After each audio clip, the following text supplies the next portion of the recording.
সেদিন বের হচ্ছিলাম কাশফুল দেখতে।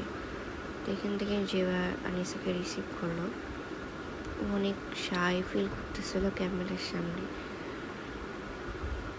অনেক দিন পর আনিসের সাথে দেখা হলো, যাক অনেক ভালো লাগলো মেয়েটাকে দেখে।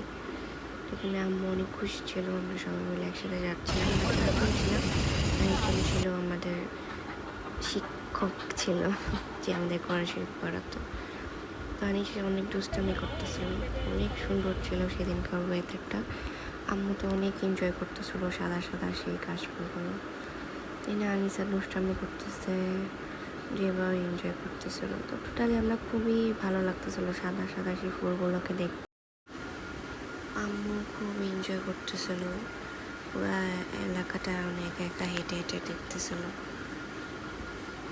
এটা ছিল উত্তরার দিকে, তো আমরা একটা অংশে একটা জায়গায় দাঁড়িয়েছিলাম, কারণ এই জায়গায় কোনো ভিড় ছিল না আর কেউই ছিল না আমরা যখন নেমেছিলাম আর কি।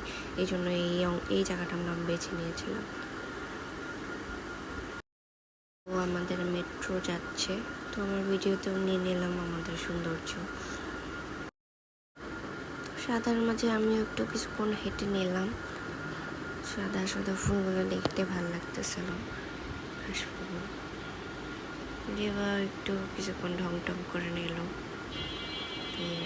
অনেক সুন্দর করে ভিডিও টিডিও করলাম আমরা, প্রত্যেকটা ছবি ওঠার চেষ্টা করেছি। আর এখানে আমাদের দুষ্টামি চলতেছে, মা মেয়ের দুষ্টামি।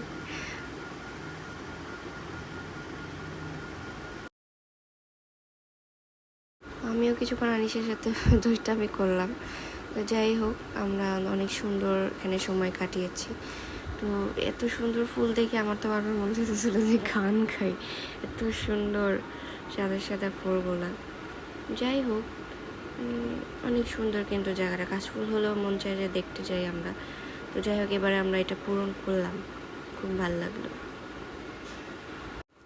তুমি চাইলে বৃষ্টি মেঘ ছিল রাজি, অপেক্ষা শুধু এই বর্ষণে। মাতাল হাওয়া বইছে, দূরের পাখি গাইছে গান, বৃষ্টি তোমার আহ্বান।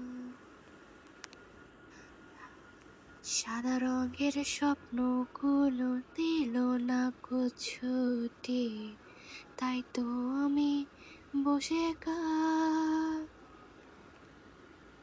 ঘাস ফুলেদের সাথে আমি একাই কথা বলি, ঘাস ফুলগুলো সব ছন্ন ছাড়া, ছন্ন ছাড়া, ছন্ন ছাড়া, ছন্ন ছাড়া, ছন্ন ছাড়া, ছন্ন ছাড়া, ছন্ন ছাড়া। যদিও খুব ভালো একটা ভয়েস না আমার, তবুও আমি ভালো লাগে আর কি গানটা।